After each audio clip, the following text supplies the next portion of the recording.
સુરતના રાંદેર વિસ્તારમાં આવેલી પ્રેમ ભારતી વિદ્યાલય ફરી એકવાર વિવાદના વમળમાં સપડાય છે। શાળાના પ્રિન્સિપાલ બિંદુ શર્માની મનમાનીના કારણે એક 7 વર્ષની નિર્દોષ બાળકી શિક્ષણથી વંચિત થઈ હોવાના ગંભીર આક્ષેપો સામે આવ્યા છે।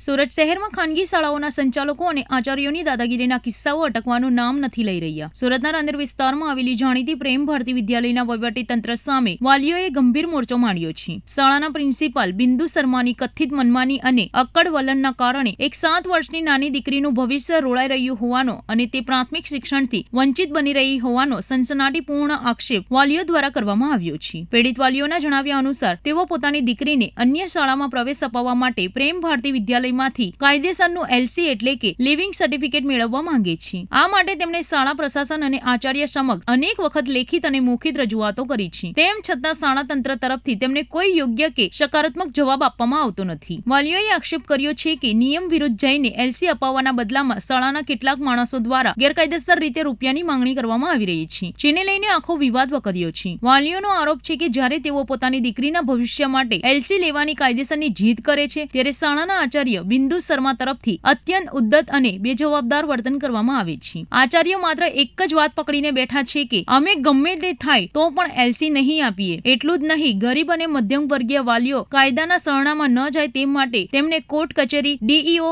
ઓફિસ અને પોલીસ કેસ કરવાની સીધી ધમકીઓ આપીને માનસિક રીતે દબાવવાનો પ્રયાસ પણ શાળા પ્રશાસન દ્વારા કરવામાં આવી રહ્યો છે। શાળાના સંચાલકો સામે મૌખિક રજૂઆતો કરીને કંટાળેલા અને દીકરીઓનું વર્ષ બગાડવાના ડરથી ચિંતિત બનેલા વાલીઓ આખરે ન્યાય મેળવવા માટે સુરતની ડિસ્ટ્રિક્ટ એજ્યુકેશન ઓફિસર એટલે કે ડીઈઓ કચેરી ખાતે દોડી આવ્યા હતા। વાલીઓએ ડીઈઓ અધિકારીને રૂબરૂ મળીને પ્રેમ ભારતી વિદ્યાલયના આચાર્યના ત્રાસ અને મનમાની વિરુદ્ધ એક લેખિત આવેદનપત્ર સુપરત કર્યું છે। વાલીઓની મુખ્ય માંગ છે કે કાયદાના દાયરામાં રહીને તેમની દીકરીને વહેલી તકે એલસી અપાવવામાં આવે, જેથી તેનું શિક્ષણ અટકી ન જાય અને તે સમયસર નવી શાળામાં અભ્યાસ શરૂ કરી શકે। રાઇટ ટુ એજ્યુકેશન એટલે કે શિક્ષણના અધિકાર હેઠળ કોઈ પણ બાળકને શાળા આ પ્રકારે હેરાન કરી શકે નહીં। વાલીઓએ સુરત જિલ્લા શિક્ષણ વિભાગને આ ચકચારી મામલામાં તાત્કાલિક ધોરણે હસ્તક્ષેપ કરવા અને સ્કૂલ મેનેજમેન્ટ સામે કડક તપાસના આદેશ આપવા વિનંતી કરી છે। હવે જોવાનું એ રહેશે કે વાલીઓની આ લેખિત ફરિયાદ બાદ સુરત ડીઈઓ કચેરી પ્રેમ ભારતી વિદ્યાલયની પ્રિન્સિપાલ બિંદુ શર્મા સામે શું શિક્ષાત્મક પગલાં ભરે છે અને 7 વર્ષની માસૂમ બાળકીને ક્યારે ન્યાય મળે છે।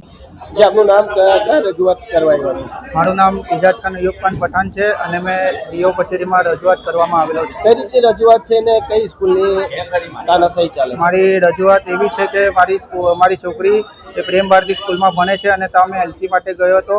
એ સેકન્ડમાં હતી એટલે હવે થર્ડમાં ગઈ છે, તો બીજી સ્કૂલમાં એડમિશન થઈ ગયું છે, પણ એ લોકો પ્રેમ ભારતીના પ્રિન્સિપલ છે એલસી આપવાની ના પાડે છે અને 3 મહિનાની એડવાન્સ ફી લેવાનું કહે છે કે પહેલા 3 મહિનાની એડવાન્સ ફી આપો, એના પછી તમને એલસી મળશે, પણ 8 થી 10 દિવસ પછી। શા માટે 3 મહિનાની ફી માંગે છે? સ્કૂલ ચાલુ થવાનું અઠવાડિયું નથી થયું, કેમ આવી રીતે હેરાન કરતી? એ હવે એમ કે અમારો એટલે જે છે એમ કે 1 જૂન પછી એમ કે ફી લાગે છે, એટલે 3 મહિનાની ફી એડવાન્સ લાગે છે એમ। પણ એનું એ કારણ છે કે હમણાં તો કોઈ કાનૂની તौर પર એવું કંઈ છે નહીં કે એડવાન્સ ફીને મારી છોકરીની ફી પણ બાકી નથી એમ। અગાઉ મેં ફી ભરેલી હતી સેકન્ડની, એ 14,500 ભરીને ક્લિયર કરેલી હતી ફી, ને હવે આ નવું વર્ષ શરૂ થયું છે તો એમાં થર્ડમાં તો જવાની નથી પ્રેમ ભારતી સ્કૂલમાં, તો હવે 3 મહિનાની એડવાન્સ ફી 2550 રૂપિયા માંગે છે।